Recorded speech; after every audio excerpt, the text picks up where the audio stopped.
Welcome back to another episode of the Breadwinner Energy Podcast. Welcome back. We are ending January already. We're off and running. We're in 2024. And so I need to know, are you continuing to keep up with the things that you said you're going to do this year? Or have you already fallen off the wagon? That's what I need to know from you right now.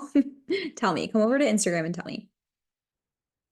And also tell me all of your goals. What were all the goals that you set out for yourself? I have combined a couple of things in order to hit my goals, which was number one, Monday hour one, Friday hour done, which is what I teach inside of Group Coach School, which is how you set up your weeks for success in your business. And then also, I've implemented the 12-week year, where you treat your life goals, your business goals, as if one quarter is 1 year, because so many of us are like, I'm going to do this in 2024. And then you don't do it because you're like, I have so much of the year left. I have so much time left. And then you never do it. And then you get to the end of the year and you're like, oh, I didn't do it, because you put it off because you didn't actually just do it immediately. Or you have too many goals. And so you're so spread thin that you're trying to focus on way too many things at once. And if you put a lot of energy into a lot of things, then you're only putting a little bit of energy into each. Whereas if you only had one or two goals and all of your energy were to go into these 1 to 2 goals, you're more than likely going to hit them because you're putting a lot more energy in only 1 or 2 things.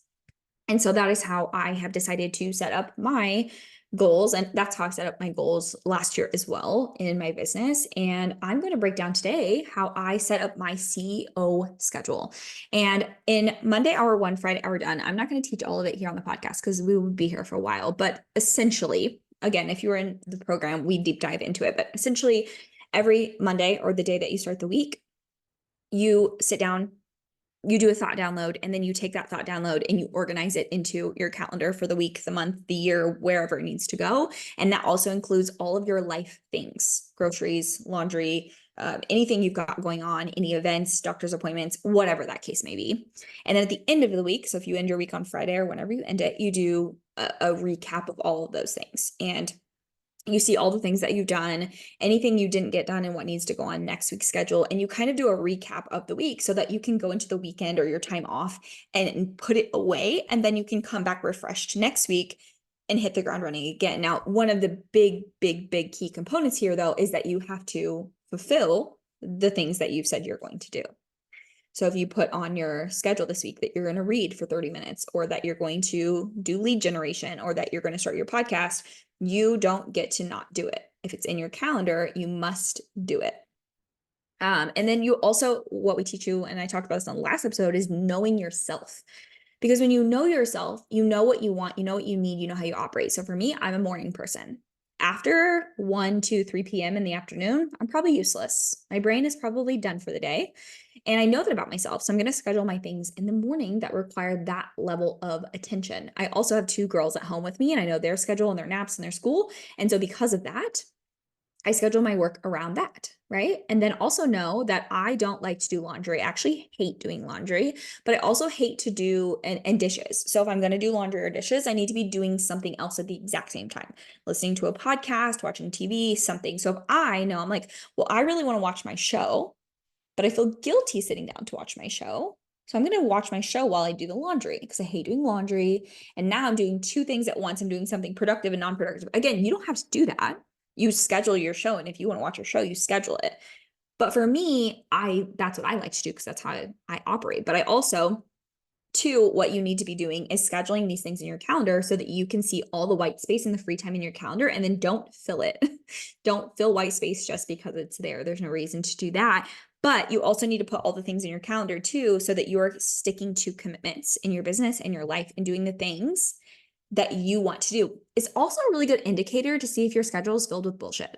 If your schedule is filled with like journaling for an hour and then meditating and then highlighting all the things in your book and your notes, and then you're going to tweak your website and your brand, and instead of doing all those things that do not matter in your business. And I'm not saying journaling and meditating don't matter. For some people, it's like that is their morning routine. That is the thing that they need to do. But if you're just doing it because you've been told to do it, or you've been told that will make you successful, please stop doing it. If you're doing it because you want to and it helps you process and it helps you feel better, then absolutely do it. But if you're just doing things because you think you have to, or you're doing them to hide behind your business, or you're doing them to hide behind sales and marketing, the things you have to do to move the needle, stop doing them. You also have to learn how to protect your time and to protect your energy, which includes saying no. Saying no to people, saying no to places, saying no to events, saying no to friends, saying no to family. This will be hard in the beginning, but you have to protect your own time and energy. There have been people who have asked me to do things in their with them interviews, summits, etc., whatever, and I have had to say no.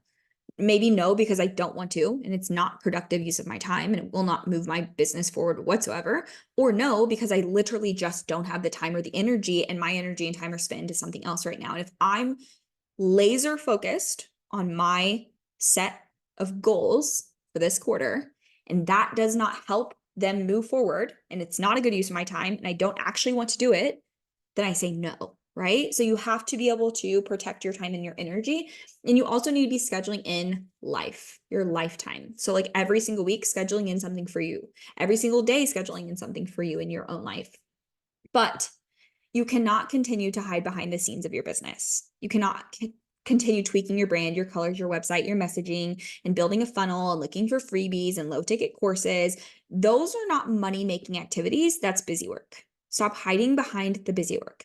Do the busy work never. Do it last, right? Do the things that move the needle first, and then do the other things last.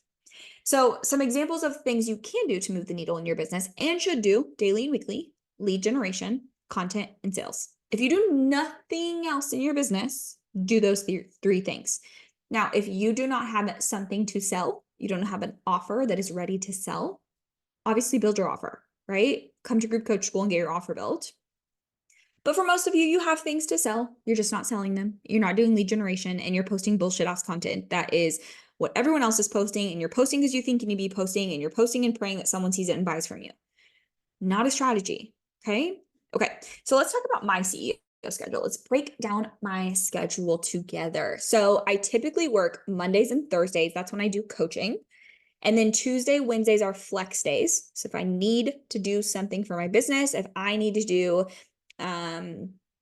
any kind of like additional coaching or team things, I will add them into Tuesdays and Wednesdays. I try to protect them as best as I can, but if I need to, I will. And then Fridays are the days that I take care of my home. So also, something else I know about myself is that I do not like a mess. I cannot stand a mess in my house. I cannot stand dishes in the sink over piles of laundry. Now, don't get me wrong. There have been dishes clean that sat in the dishwasher for a couple days because I hate unloading the dishwasher. I've had laundry in baskets clean, ready to be folded and put away that I haven't. And even though I absolutely hate doing it, I also hate my house being a mess. So I've had to implement that into my schedule and what that looks like. So first thing in the morning is my morning routine. My morning routine consists of coffee, skincare, and listening to something podcast or some type of motivation in the morning to get me going. My skincare routine is relatively simple and short. It is not long and drawn out and influencer-esque. It is just like some face wash, some vitamin C serum, some moisturizer, and some sunscreen. And then in the evening, I wash it and I do tretinoin, and then I do moisturizer. That's it. It is not pretty, and it's just to keep me less wrinkly, if we can say that. On Mondays, I work from typically 8 to 1, 8 a.m. to 1 p.m. However, I am decided to add our 6-week offer boot camp into my schedule for 6 weeks, and I'm coaching that at 2 o'clock on Mondays. I chose to do that, so now I'm going to be off at 3 o'clock on Mondays for 6 weeks. Not a big deal. After those 6 weeks are over, I'll go back to being off at 1. I also do a weekly reset on Mondays in the morning. So my Monday hour, 1 Friday hour done that we talked about, as well as just setting my goals up for the week. So I'm checking in with the goals that I set for my 12-week year and doing a money check-in. Where's my money going? Where is it coming from? What does it look like? How does my money look? Essentially, we call it money dates inside of Group Coach School. I typically listen to a podcast while I'm doing this because, again, I like to do that. That's what makes me happy. Then after that, I reply to DMs if I have any, and I do 15 minutes of lead generation in my business. Now, I have lead generation in my business in multiple ways. Number one, direct outreach on social media. So finding people and following them, liking their content, having conversations with people that already follow me, replying to comments. We have a lead generation system that comes in through the podcast, and one that comes in through Pinterest, and then one that comes in through collaborations, and one that comes in for our freebies. So I'm doing lead gen in a number of ways, some passive and some active, but I do 15 minutes of active lead generation on Monday mornings. Then I do my team meeting. I coach group coach school. And unless my co-coaches are coaching, and then I check out from work around 3 o'clock, and I'm from 3 to 7 o'clock is family time. And then at 7, when the kids go to bed, I do a 15-minute reset on the house. My husband and I almost always do this together, which is everything is picked up and put away. Toys are picked up and put away. Once a week, toys are washed or wiped down. All bottles are clean. All dishes are clean. Like the house is fully reset for the next day. And then my husband and I spend time together approximately after that until like 9, 10 p.m. And I go to bed and I get up the next day around 5 or 6 a.m. Tuesday is Pilates and my morning routine. 15 minutes of lead generation. I catch up on anything that needs caught up on. And sometimes this will be a content day. Now it depends, because sometimes I'll do content days on Sundays if my husband's off work and he can be with the kids, and I can just like rip out weeks of content on email, podcast, and recording video. So I decide if I want to do them on Tuesdays while he's at work and the kids, my daughter oldest is in school and my youngest is napping, or if I want to do it on Sundays when he's home. And then I am done with anything. Typically on Tuesdays, I'm done after that. And if I don't have to do much catch up or content, then I'm literally just my 15 minutes of lead gen in the morning. But I have a hard stop around 12 to 1-ish. And then I do family time until 7. And then again, house reset at 7 o'clock. Wednesdays, exactly the same. The only difference about Wednesdays is that I have an opening for interviews. So if we need to reschedule interviews, have me on podcast interviews, or me being interviewed for something, typically do that on Wednesdays. Thursdays, I coach group coach school in the mornings for cohorts, and I coach sometimes in the afternoons for mindset coaching, unless we have guest experts or a copy coach scheduled. So that schedule flexes. And so Thursdays I'm coaching, and I'm also meeting with my coach on Thursdays. And then I do interviews and industry meetings on Thursdays. I do Slack coaching. Oh, I didn't put Slack coach. I didn't tell you guys. I do Slack coaching. I do Slack coaching with group coach school on Mondays, Wednesday, Thursdays, sometimes on Tuesdays. So back to Thursdays. Thursdays, I'm done by 3 o'clock because I meet with my coach, and then I'm done at 3. 3 to 7 is family time. My daughter gets out of school at 2:30. And then house reset at 7 o'clock. And then Friday, Pilates. And then I do not work on Fridays, and I do housework, grocery delivery. We typically eat out or order in for food. And we do our house reset again at 7 o'clock. I do this 7 days a week because it makes me feel good. And then over the weekend, I might deep clean. So over the weekend, washing sheets, all laundry's done, folded, put away, like the bathrooms are cleaned, toilets are cleaned, showers are wiped down. Like I like to do that on the weekends. And I like to do that pretty much every single week because, again, I like my house to be clean. It makes me feel better. And when I feel better, I'm nicer. And when I'm nicer, I do better work and my house runs better. Right? So that is the schedule that works for me. And then every single, I don't think I put in here, but Thursdays, Wednesdays, Tuesday, Monday through Thursday, typically I do 15 minutes of lead generation. Content is going out on email Monday through Thursday. We have emails that go out. Every week I have a podcast episode that goes out. And then every week I have reels and TikToks going out 5 times a week. So that content is done, recorded, edited, and scheduled for the week. So then I do that once a week, I'll do that, or once every other week. And then I just have content for the next month scheduled and rolling so that I don't have to do that like during the day or like during the week. It's just done. So my CEO schedule, what is most important is, first and foremost, taking care of clients, showing up for clients, and coaching my students. Number 2, lead generation multiple times. I have it running passive, and I'm also doing it actively. Number 3 is sales, doing sales conversations, talking about my offer, selling my offer, telling people that they can apply for my offer, telling people what my offer is about, and offering people to join. And then number 4 is content. Content is always rolling via podcast, email, Pinterest, social media. That is my CEO schedule. Those are the things that are most important to me: my students, lead generation, sales, and content. And if I did nothing else in my business, those would be the things that I did.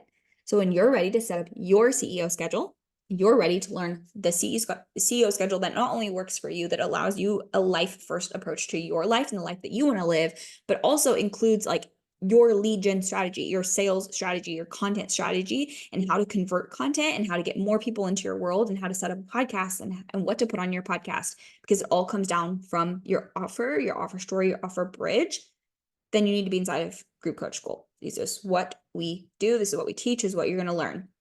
Enrollment is open. Click the link below and apply. If you have any questions, apply and we will chat in the DMs. As always, thank you guys so much for listening, and I will chat with you on the next episode.